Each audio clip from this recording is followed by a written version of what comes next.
Welcome to the third Scouching Report for the 2020 NHL Draft. Today we're going to be looking at Luleå winger Noel Gunler from the Swedish Hockey League. Gunler is the 6th ranked European skater according to NHL Central Scouting's midterm rankings, and he is, to some, a polarizing player, and if I'm being perfectly honest, I can certainly see why. While I do concede that I can see the reasons why he's a polarizing player, I certainly fall more in the category of believing that there's a good future for Gunler down the line, should some things be ironed out as he gets older. So if this is your first time watching a Scouching Report, the way we break down a player is we look at 5 different categories: think, move, get, pass, and shoot. Within each one of those categories, we give the player a number and a letter grade, where the number indicates the overall level of tier I see in the player across the 7 games I tracked, from 1 through 4, 1 being the highest level, and the letter indicates the overall consistency within that tier I saw over the 7 games. So to get things started, we look at the think category. And Noel Gunler certainly can be polarizing in this regard. There are some games where I saw Noel Gunler be a very effective player at both ends of the ice. He's willing to engage along the boards, he's willing to involve himself offensively, get to dangerous areas with the puck, and move pucks to dangerous areas in the offensive zone. However, there were some games that I saw where he was practically invisible and almost unused as an asset on his line. There were some games where he just wasn't moving his feet as much as I saw in other games. There were some shifts where I saw him making poor passing decisions with the puck, and there was just an air of inconsistency and not really knowing what you're gonna get out of him when you watch him step on the ice from a shift-to-shift basis,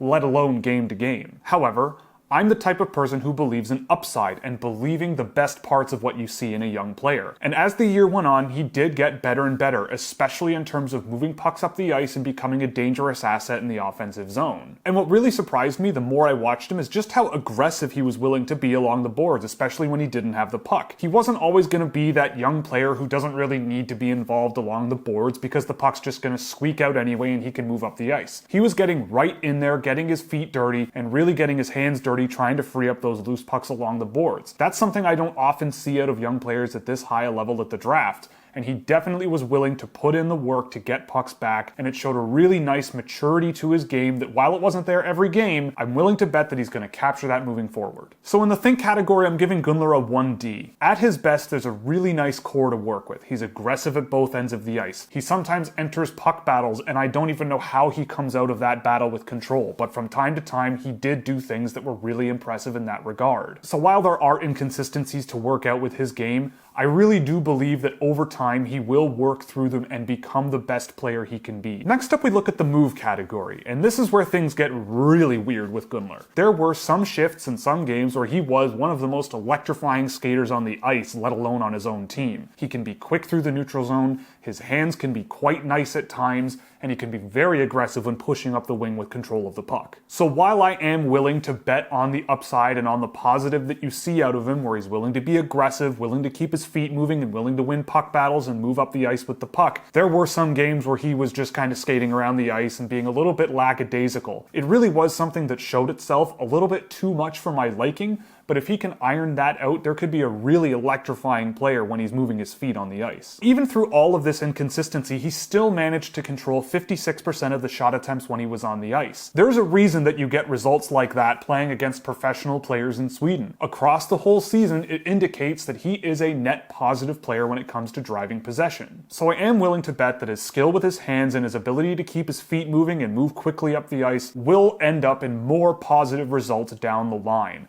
If his inconsistency is what might be bringing that shot attempt share down, maybe decreasing his effectivity on a game-to-game basis, over time he should be improving. There's a nice profile here to work with when all things are being considered. So in the move category, I'm giving Gunler a 1F. I don't give out Fs very often, but in Gunler's case, I think it's perfectly reasonable. I can totally understand why a scout might watch one game of him and think he's a second-round pick, and I can totally understand why another scout would watch him and think he was a top 7 pick in this year's NHL draft. There was a lot made of him not being on the Swedish under-18 team last spring, and I can totally see why. If you can't rely on your players to be as good as they possibly can be on a game-to-game basis, then they're not players you can rely on. Now, I'm not saying that Gunler is a player you can't rely on. It's just that you really often never know what you're getting. Over time, it did improve, and I'm willing to bet on the upside. It's just going to be a matter of being able to keep his feet moving and stay aggressive from a shift-to-shift and game-to-game basis. So next up we have the get category, and I find that in this category, especially with wingers, it can be blended into the move category quite a bit. With Gunler, I feel very similarly as I do with the move category. He does show an unexpected willingness to grind play down along the boards and get his hands dirty. It really is there. Of the 3 top-level Swedish prospects this year, him, Lucas Raymond, and Alexander Holtz, I believe he's the one most willing to get his hands dirty out of all 3. Raymond might have been a good player along the boards to grind play down and win puck battles, but Gunler has a nastiness that I think the other 2 kind of lack. Not that it gives him any kind of an advantage in this regard, but some coaches do like when players play that way along the boards. However, there are many situations where he is far too passive. If he needs to hem play down along the boards in his own zone, he's more than willing to do so. But when pucks are coming against him in transition, he is far too passive and willing to allow opposing offenses to just carry the puck across the blue line. He doesn't really do himself a whole lot of favors in terms of suppressing offense until the puck is in his own zone. And in my personal opinion, I'm looking for wingers who are willing to chase pucks around in the neutral zone and try to grind play down there so that you don't even have to enter your own zone. And just for some data context on this, across the 7 games I tracked for Gunler, 67% of transitions coming his way were done with control.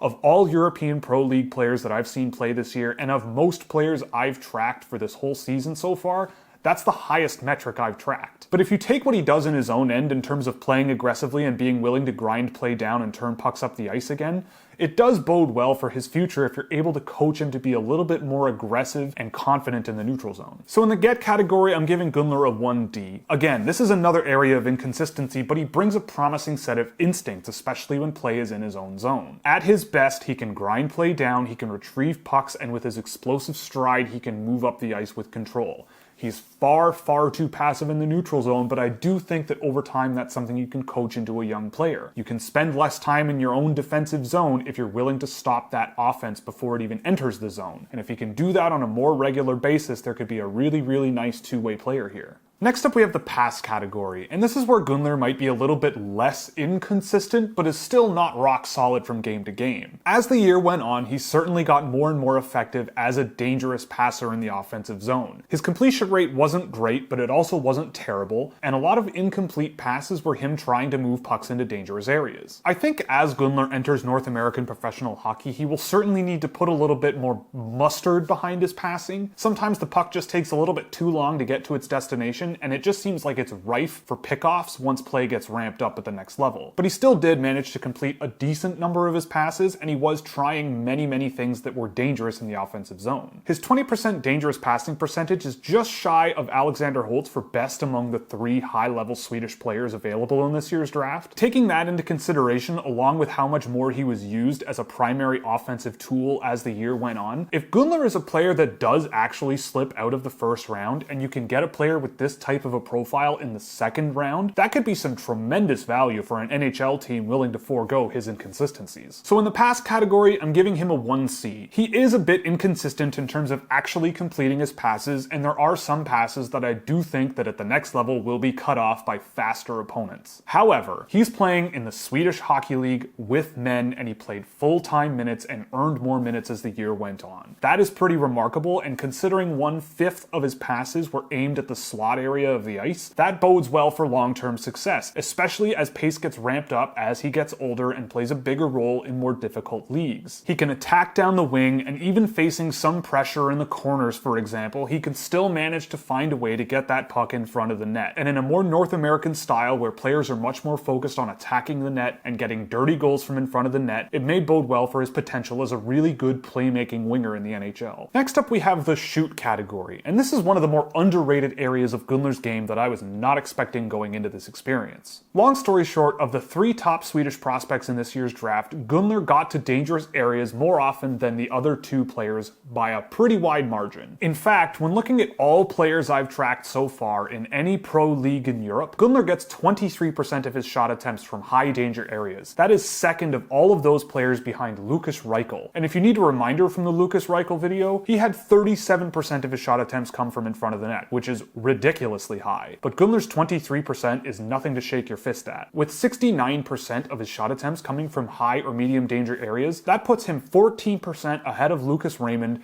and 20% ahead of Alexander Holtz. So clearly, with and without the puck, when it comes to shooting, Gunler's doing something right. He knows how to cut into dangerous areas and get his high danger shot attempts from there. He's a real no BS shooter. He gets the puck and shoots it at the net from a position where you're in a good spot to score. So in the shoot category, I'm giving Gunler a 1B. The data really doesn't lie. He does a really good job away from the puck, finding dangerous space in front of the net and getting his shot attempts off. He's not shy and will call for the puck if he's in a good position to get a shot. He can get a shot off when he's in real quick motion moving towards the net. There's a lot to like all around offensively here, and there's a lot less inconsistency in this regard from him. So the way we wrap up these reports is we look at the best part of a player's game, the good part of a player's game, and the not so good part of a player's game. The best part of Gunler's game, I think, is his overall projectability as a good offensive NHL contributor. At his best, he's an agile and aggressive two-way winger with some nice offensive flair and good offensive instincts. It has been really interesting tracking him from a game-to-game basis and completely seeing why some people value him so highly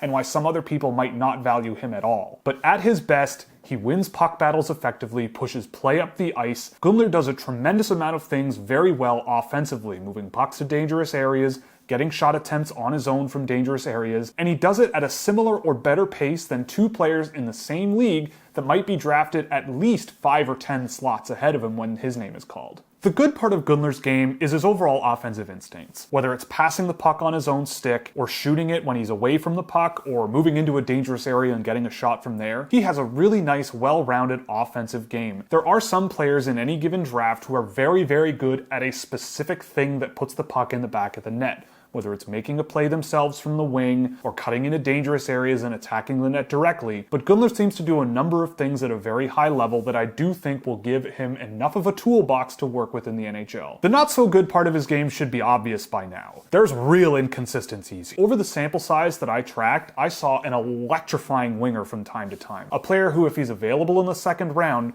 I run to the podium so fast that my knees explode to pick him. But at the same time, this could be a player that goes top 15, gets way too ahead of himself, and tries to do way more than what he's capable of. At his worst, he was borderline invisible out there. His passing game in the neutral zone was not consistent. His engagement level in the neutral zone was not consistent. His engagement level in the defensive zone, while nice to see quite often, was also not consistent. There were numerous cases where pucks were just out of his reach, and I really would hope he would just take 2 or 3 strides in that direction, and maybe it would have given him a better chance to cut off a transition, but he doesn't take those strides, and the puck crosses the blue line, often with control, and he makes life harder for his teammates. So while all of these inconsistencies might be things a lot of young players deal with, it does seem to be so ubiquitous with him that it could cause problems moving forward. If you don't know what you're getting out of a player like this on a night-to-night basis, then you cannot trust him in a serious position to score goals and points for your team on a night-in, night-out basis. So overall, I'm giving Noel Gunler a 1C. Considering how inconsistent he is, some of you might have expected a 1D or even a 1F, but at the end of the day, I've learned to bet on upside, and with Gunler, there is a tremendous amount of upside. I've seen him be a very useful winger, especially in the offensive sense,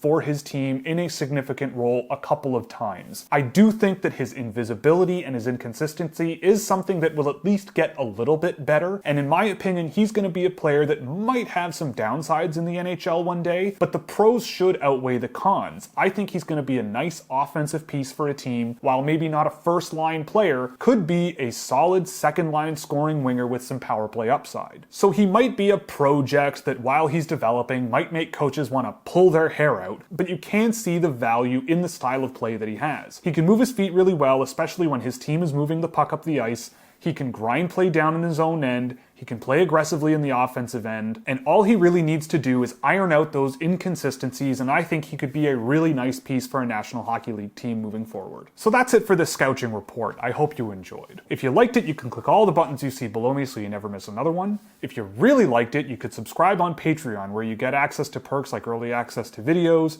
data sheets, and merchandise discounts, and plenty of other goodies. Or you could pick up some merchandise at our Teespring shop. The links are all in the description below. So that's all for this one, and thanks for watching.